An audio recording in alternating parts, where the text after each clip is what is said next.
Hello student, आज के इस वीडियो में एग्जाम में काफ़ी महत्वपूर्ण हिस्ट्री सब्जेक्ट के कुछ क्वेश्चन लेके आया हूँ। और आपको जैसे पता ही है कि हिस्ट्री सब्जेक्ट से ऐसा कोई एग्ज़ाम नहीं है जिसमें हमारे ये क्वेश्चन ना आते हों। मैंने सिर्फ उन्हीं क्वेश्चनों को शामिल किया है जो हमारे एग्ज़ाम के पर्पज़ से बहुत इम्पॉर्टेंट हैं और बराबर एग्ज़ाम में पूछे जाते हैं। यदि आपको वीडियो पसंद आए तो चैनल को सब्सक्राइब करें और वीडियो को लाइक और शेयर करें। वीडियो को स्टार्ट करते हैं और पहले क्वेश्चन की तरफ बढ़ते हैं। पहला क्वेश्चन देखते हैं हम। वेदों की कुल संख्या है, जो हमारे वेद हैं उनकी कुल संख्या कितनी है? आप सभी लोगों को मालूम होगा जो वेदों की कुल संख्या है वो कितनी है? 4। ठीक है, नाम पता है आपको, ऋग्वेद, सामवेद, अथर्ववेद, ये 4 वेद हैं आपके। ठीक है, तो आप लोग नंबर याद रखेंगे चारों के नाम। यदि इसमें ये क्वेश्चन भी कई बार पूछा गया है कि सबसे पुराना है तो हम बताएंगे ऋग्वेद हमारा सबसे पुराना वेद है। ठीक है, आगे बढ़े। पुराणों की कुल संख्या है, वेदों के बाद पुराणों की संख्या कितनी बताई गई है हमारी? तो पुराण हमारे टोटल कितने बेटा? 80 ना। पुराणों की कुल संख्या कितनी है? 18। ठीक है, आगे बढ़ते हैं क्वेश्चन में। पुराणों में सबसे प्राचीन पुराण कौन सा है? पुराणों में सबसे प्राचीन पुराण कौन सा है? ऑप्शन देखिए आप लोग, भागवत पुराण, विष्णु पुराण, वायु पुराण या मत्स्य पुराण। ठीक है, तो ध्यान रखना जो सबसे प्राचीन और एथेंटिक पुराण बताया जाता है हमारा, वो कौन सा बताया जाता है? मत्स्य पुराण बताया जाता है। ऑप्शन डी, मत्स्य पुराण। काफी इंपॉर्टेंट है मत्स्य पुराण। सबसे प्राचीन और एथेंटिक पुराण कौन सा है आपका? मत्स्य पुराण।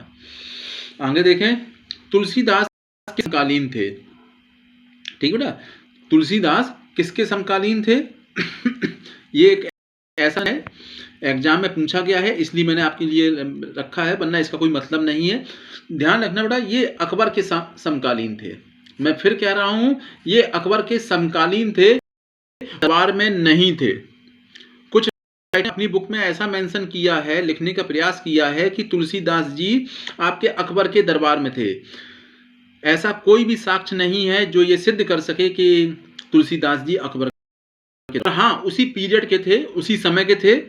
ठीक है, ये अपने चित्रकूट वाले संभाग क्षेत्र में के रहने वाले थे।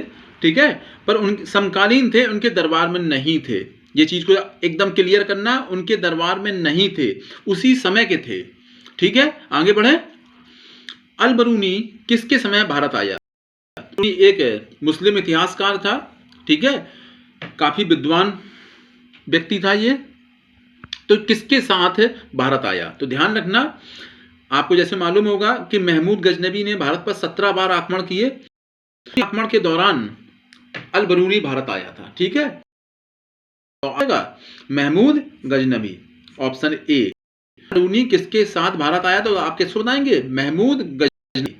ठीक है, अगला क्वेश्चन, गुलाम वंश का संस्थापक कौन था? गुलाम वंश का संस्थापक कौन था? तो आपको जैसे मालूम है, काफी इजी क्वेश्चन मैंने रख दिया है। गुलाम वंश का संस्थापक कौन था? कुतुबुद्दीन ऐबक। पर बेटा इसमें एक क्वेश्चन, विवादित क्वेश्चन ये है, कंफ्यूजिंग क्वेश्चन ये आ जाता है कि गुलाम वंश का संस्थापक आपसे एग्जामिनर पूछता है, तब तो हम कुतुबुद्दीन ऐबक को ही अपना राइट आंसर लगाएंगे। हमारा राइट आंसर क्या होगा? कुतुबुद्दीन ऐबक।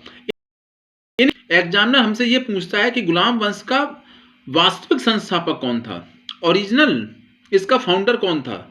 तो बेटा यदि ओरिजिनल वो पूछता है तब हम लगाएंगे इल्तुतमिश को। ठीक है, क्यों? जब कुतुबुद्दीन ऐबक गद्दी पे बैठा तो वो एक गुलाम की हैसियत से ही गद्दी पे बैठा था, वो एक स्वतंत्र शासक की हैसियत से गद्दी पे नहीं बैठा था। ठीक है, तो संस्थापक तो वही था कुतुबुद्दीन ऐबक, पर ये वास्तविक संस्थापक पूछा जाएगा। एक शासक का मतलब होता है एक इंडिपेंडेंट शासक। तो जो इंडिपेंडेंट शासक के रूप में जो गद्दी में बैठा था वो था आपका इल्तुतमिश। ठीक है, इन दोनों क्वेश्चन में अंतर रखना है आपको। ओनली संस्थापक पूछेगा तो हम कुतुबुद्दीन ऐबक, और वास्तविक संस्थापक पूछेगा तो हम बताएंगे इल्तुतमिश। ठीक है, आगे देखें, एग्जाम के पर्पज से बहुत इंपॉर्टेंट, कई बार पूछा गया है क्या कि शेर शाह का मकबरा कहाँ स्थित है? ठीक है, आपको मालूम है कि शेरशाह एक काफी इंपॉर्टेंट शख्सियत थी भारतीय इतिहास में। तो शेरशाह का मकबरा कहाँ है आपका? सासाराम। याद रखना बेटा, ये सासाराम। सासाराम कहाँ पड़ता है? ये सासाराम आपको बेटा कहाँ पर है? बिहार में है। बिहार में है। काफी सुंदर इसका मकबरा है। ठीक है, बहुत सुंदर मकबरा है। एक तालाब के बीच में एक टीले के ऊपर बनाया गया इसका मकबरा है। ठीक है, तो शेरशाह का जो मकबरा का क्वेश्चन है एग्जामिनर ने कई बार पूछा है। याद रखेंगे सासाराम। और सासाराम कहां पड़ता है आपका? बिहार पड़ता है। आगे बढ़ते हैं। ठीक है, आगे बढ़ते हैं। क्या है कि कुतुब मीनार के निर्माण कार्य को किसने पूरा करवाया? जैसे आपको मालूम होगा कुतुब मीनार का जो निर्माण था उसकी आधारशिला किसने रखवाई थी? कुतुबुद्दीन ऐबक ने। पर इसका जो काम कंप्लीट कर इसके जो बाद शासक आया था इल्तुतमिश ने, इसका जो दामाद था, ठीक है, उसने करवाया था। ठीक है, अगला क्वेश्चन, मध्यकालीन इतिहास की प्रथम महिला शासिका कौन थी? जो मेडुअल हिस्ट्री है भारत की, तो उसमें एकमात्र महिला शासक हुई बेटा, वो कौन थी? सभी लोगों को मालूम है, रजिया सुल्तान। रजिया सुल्तान। और आप लोगों से मैं चाहूंगा बेटा इसका समय भी याद रख लेना, क्योंकि एग्जामिनर ने, मैंने एग्जाम में देखा है कि एक दो बार समय पूछा है। 1236 से लेकर 1240 ईस्वी तक इसने शासन किया। ठीक है, एक दो बार एग्जामिनर ने इसका टाइम भी पूछा है। महिला शासक के नाम से पूछा जाएगा तो क्या बताएंगे? रजिया सुल्तान। अगला क्वेश्चन देखते हैं, दक्षिण भारत पर विजय प्राप्त करने वाला पहला मुस्लिम शासक कौन था? कई बार एग्जामिनर ने पूछा है, बहुत इंपॉर्टेंट है कि जितने भी मुस्लिम शासक जो हम शुरुआती दौर में देखते हैं उन्होंने उत्तर भारत पर शासन किया। शासन इसने भी नहीं किया था, पर विजय पहला शासक कौन था बेटा? अलाउद्दीन खिलजी। ठीक है, ध्यान रखना, अलाउद्दीन खिलजी बहुत इंपॉर्टेंट कैरेक्टर है भारतीय इतिहास में। ठीक है, तो ये पहला शासक था जिसने दक्षिण भारत पर विजय प्राप्त की थी। ठीक है, अलाउद्दीन खिलजी इसने करवाए थे। ठीक है, इसने स्थायी सेना रखी, बाजार नियंत्रण सिस्टम को लागू करवाया, सेना को अपना नगद वेतन दिया, सेना को दशमलव प्रणाली पर उसने बनाया था। काफी इंपॉर्टेंट कैरेक्टर है अलाउद्दीन खिलजी। ठीक है, अगला देखें, भारत का तूतीय हिंद किसे कहा जाता है? बहुत इंपॉर्टेंट क्वेश्चन, बहुत ज्यादा इंपॉर्टेंट क्वेश्चन, एग्जाम में कई बार आया हुआ क्वेश्चन। तूतीय हिंद किसे कहा जाता है? तो तूतीय हिंद किसे कहा जाता है? अमीर खुसरो को कहा जाता है। ये ध्यान रखना बेटा, काफी इंपॉर्टेंट कैरेक्टर, अमीर खुसरो को भारत का तूतीय हिंद कहा जाता है। अगला क्वेश्चन जो एग्जाम में भी, ये भी क्वेश्चन कई बार आया है, ब्राह्मणों पर जजिया कर लगाने वाला पहला शासक था। जजिया कर गैर मुस्लिमों पर लिया जाने वाला एक टैक्स था, तो कई जातियों से लिया जाता था, पर अब ब्राह्मणों पर अभी तक किसी मुस्लिम शासक ने जजिया कर नहीं लगाया था। तो पहली बार ब्राह्मणों पर भी जजिया कर किसने लगाया था? फिरोज तुगलक ने। काफी इंपॉर्टेंट है ये क्वेश्चन, बहुत इंपॉर्टेंट है, बहुत इंपॉर्टेंट बेटा, में आया है। ठीक है, तो ब्राह्मणों पर जजिया कर पहली बार किसने लगाया था? फिरोज तुगलक ने। ठीक है, अगला क्वेश्चन क्या है, इक्तादारी प्रथा की शुरुआत किसने की? इक्तादारी बेटा एक सिस्टम था शासन का। ठीक है, तो उस शासन के स्वरूप की जो प्रथा थी उसकी शुरुआत किसने की थी? बहुत इल्तुतमिश। इल्तुतमिश ने इक्तादारी प्रथा की शुरुआत की थी।